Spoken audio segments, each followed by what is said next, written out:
Okay, I won't lie to you guys. I've been putting this video off for a few days now because I don't know what to do.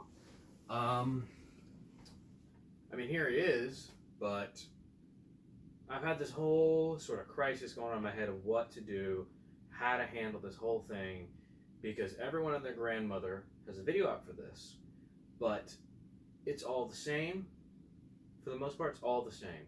It's here's the articulation, here's the different head sculpts, here's the figures, which is what you should watch. It is. You should absolutely watch that.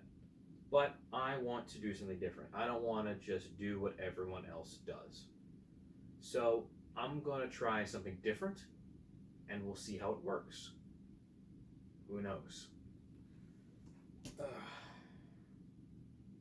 So, I mean, if we want to start this, I feel like we should go back to the beginning. So we should go back to, I want to say 1963 was, or maybe 1965, right around there in that area. I could be wrong, but that's what I remember. A lot of this just coming straight off the top of my head. But from what I remember, and I do know quite a lot, at that point, Fantastic Four had been around for 53 issues, and Stan and Jack came to the idea of they want to do something different. They want to try something new. They want to reach out and not just do your standard prototypical superhero story where good triumphs over evil and evil is very simple, very one note concept. This is different. They want to try something new. One of the most important things is to come up with villains. The heroes are, you come up with a hero and you've got him, and every month he's the same hero. But you need a new villain every month, and you're always trying to top yourself. So I had done everybody as a villain, and one day I said, we ought to do somebody who's like a demigod. And I came up with this character, Galactus. Really kind of silly, but Jack made him look good. He's a guy who traveled through the galaxies and he destroyed planets. And he wasn't a bad guy.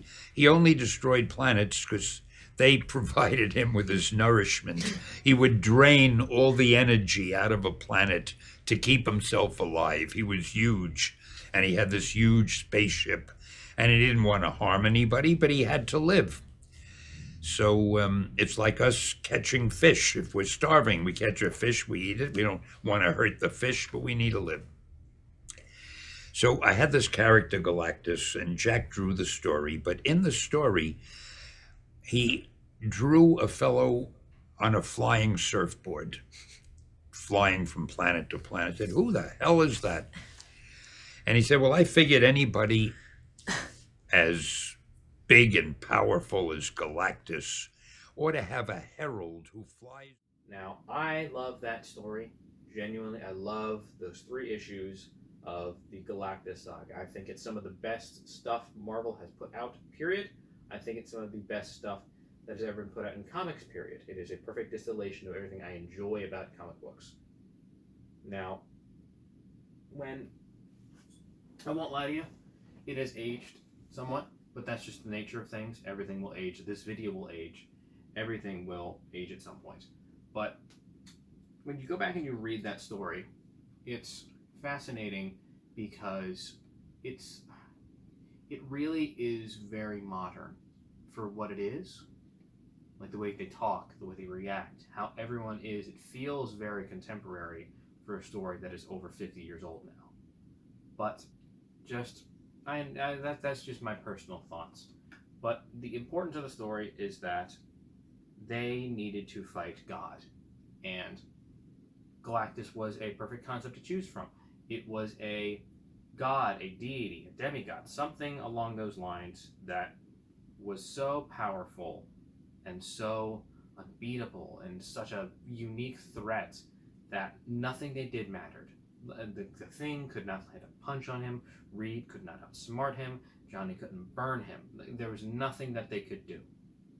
So it took the intervention of the Watcher. But the whole point of the fact that they couldn't beat him was to show off the fear and the terror of this kind of eldritch being. Because if you read the story, if you read the whole arc, it does read like something out of Lovecraft.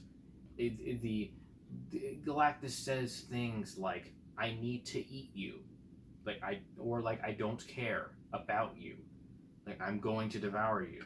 It's just matter of fact. There's no emotion, there's no regret, there's no hate. It's just stating it as is. I'm going to devour you. Like, that's just it. There's nothing like that. Even with the Silver Surfer. The Silver Surfer is also a being like that. It's like, you will be eaten. You are to die. That is your fate. You are resigned to it. It's fascinating. And I really do love it. I genuinely love that story. And that is why I wanted to get this. It's why I bought this. Because of my affection and my care for that sort of era of Marvel. That sort of perfect distillation of everything that I care about. Everything that I enjoy about comic books is very much evident in that single story. But, I mean, what do I know? But I just want to say that moving past that, this is an excellent figure. It's an excellent toy. It is a toy. It is a toy that everyone growing up wanted. It is amazing. I sometimes just sit here. I have not moved this very much. It's like a statue to me. But it's like a statue to me because these joints are tight. These are tight joints. But I haven't moved it much because I just enjoy looking at it and admiring the craftsmanship and the work that went into it. The designers at Hasbro, the sculptors, the painters, everyone who was a part of this, the team that probably took hundreds of people to come across with us, did a fantastic job, and they should be proud. They should be genuinely proud of the work that they did for this. It is perfect. It is immaculate. I have no problems with this. This is a work of art. This is a work of physical art. And I have no problems. There's no like paint scuffing. There's nothing. It is perfect. It is everything I've ever wanted since I was a little kid. Ever since I was 8 or 9, it was my birthday. I went to Toys R Us. I got the 2 packs of the 3 3/4 inch figures with the Secret Wars comic books that had Galactus in that comic book. And I remember at the end of the book, they had an ad for all the figures of that line, and Galactus was a part of it, and I wanted it so bad. I never got it, but I have this, and this is better. Now, one day I might try and track that down, just because I would like to have it, I would just like to have it. But this is perfect. Genuinely, this is perfect. I just admire it. I'm amazed by it. I'm amazed by the fact that it is real and I have it. I'm at a loss for words, which, if you know me, is rare because I usually always have something to say. But, you're here for a reason. You're here to see the toy. So I'm going to do what I usually do, and I'm going to break it down a bit. Now, I want to let you know, this does take 4 AAA batteries. It takes a heavy-duty amount of batteries. It takes, sorry about that, took his head off. It takes 2 batteries that go in the top of the head right here. This whole piece comes off, it's an assembly, and there's 2 screws you have to unscrew. And let's put his head back on. Make a big G. And around the back side here, right here, this comes off, and there's an assembly here you have to unscrew to put the 2 other AAAs in there. Bring it back, put that back on. So that's what it takes for that. But I think it's worth it, because if I tap his chest here, I tap his chest, woof, this thing lights up like a Christmas tree. It's bright. There's a light here on the torso. There's 2 in the eyes. There's these 2 right here on the sides of his horn ear things, and there's 1 on the back here as well, which shined right into my eyes when I clicked the button. But no, it looks great. If you tap it once, it's a static color, but if you double tap it, it'll flash for a bit, and then it'll start to, give it a minute, it'll start to like fade. It'll like be like pulsating with color. Now I think that's a nice touch. Those are the only 2 that I've seen. There might be more options. Might be after like a double tap it, triple tap it. I don't know, but those are what I've seen. Those are what I've figured out by messing with it. So that looks really good. Now you need the 4 AAAs because there's 2 in the back here for the body, and there's 2 in the head here for the rest of the head. And I love it so much that when it does light up, you can really see it. It feels alive. And I think it has something to do with the eyes. Because if you look at the eyes, you can see that there is actually the molded in, painted in, whatever color of his eyes, which are the two sets of lines that is very integral to Galactus's design. This is a really good design for Galactus. This is a more based on his modern designs. This is not based on any specific artist. This is not based on Jack's design. This is not based on anyone who has worked at Marvel, I believe's design. This is just sort of a vibe, I would say, of Galactus. This is a feeling of Galactus. Now, would I have liked to maybe see a version of this which was just the straight up first appearance Galactus, where he looked like a Christmas tree and a giant big G on his belt? I mean, yeah, but this is perfect. I cannot complain. But that's not all. There's more to this than meets the eye. And there's another head for Galactus, which we'll get to in a moment. But first, before we do, there is a set of unique face designs. Now, I'm going to be going a little closer here to show you how to do this. So what you want to do is you want to take his head off. And you want to... So there's a couple ways to do this. But what you want to do is to take the faceplate out. Inside of the mouth here, I don't know how well you can see it, but inside the mouth here, there is a little spot here, which you can just push out and take the faceplate out. And you can take the alternate heads. This was the calm, stoic expression. You can take the angry, upset face. You can put that in.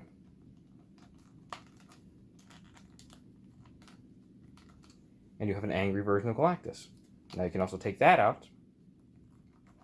If I can get it out.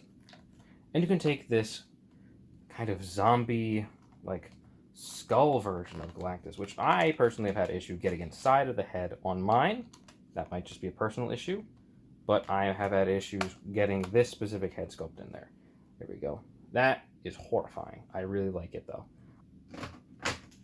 So now you can have a zombified Galactus if you want, if that's something that you want. And again, I'll turn the lights on for you so you can see it. Really creepy. I love it. I think it's great. I really enjoy that. But you know, that's not all. So I will take the head off. That's freaky looking. I will take the head off, and I will take the alternate Doctor Doom head, which going right here. Yeah, that's a thing. I won't lie, I don't like it. I don't like it. Not to, dismay against the head sculpt and the design. It's very well done, 100% for certain, but I just don't see the appeal of it. Like, if you're buying this, you want Galactus. You don't want Doctor Doom. Now, I know what store this is from. This is from Marvel 2-in-1, pretty recently, where Doctor Doom took over the body of Galactus. That's a fun story. It's a really good story. And this is the only way we could ever get the head, so if you want to, you could recreate that. But the thing is, for me, this is not what Doctor Doom looked like in that story. This body is not what it looked like. The head's on par, but the torso is not. The design that Doctor Doom had in that story as the entity of Galactus was very different. This is not what he looked like. He looked more like Doom. He had the whole tunic. He had the whole regalia. Everything was there. It was basically a large Doctor Doom. But this is not that. So I don't see the appeal for this. I would have much preferred a alternate head for perhaps, Galen. I would have loved to have seen just a stoic and Galen head. Even if it was just a big white bald guy. I would have preferred that. Or perhaps a Ziran, one of the Celestials, because that would have worked well. Honestly, I could have seen them do this, where they just release cosmic entities and then an alternate Celestial head with it. So if you want to buy two, you can. But they did not do that. We have this. Fine. It's fine. I'm not going to complain about having it because it's just another thing. But it is huge, and I won't lie, I do like using it as some of the background accessories in some of my reviews. So, overall, not terrible. It will never be on his head for longer than in this video. I'm just going to say that flat out. This is This is not my definitive shelf collection version. So let's fix that. So now the head's back on. It's the way it should be. Now, I don't really know what else to say, so I'm not gonna say anything. I'm just gonna let the video play.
There's that. I really do hope you enjoyed this. Genuinely, I do hope you enjoyed this. I have been in kind of a rut lately with my videos, with my reviews, getting this stuff out. I don't know why. It's just been hard for me. Been busy. Life takes hold. But if you're sticking to the end of this, I really appreciate you, and I'm very glad you did. And if it would not hurt you so much as to leave a like, leave a comment, let me know what you'd like me to see, what you'd like to see next. You don't care about what I say. I keep messing that up. I keep saying what you'd like me to see. What would you like to see me review next? Very simple. Should have said that from the beginning. So, thank you very much. Have a good night.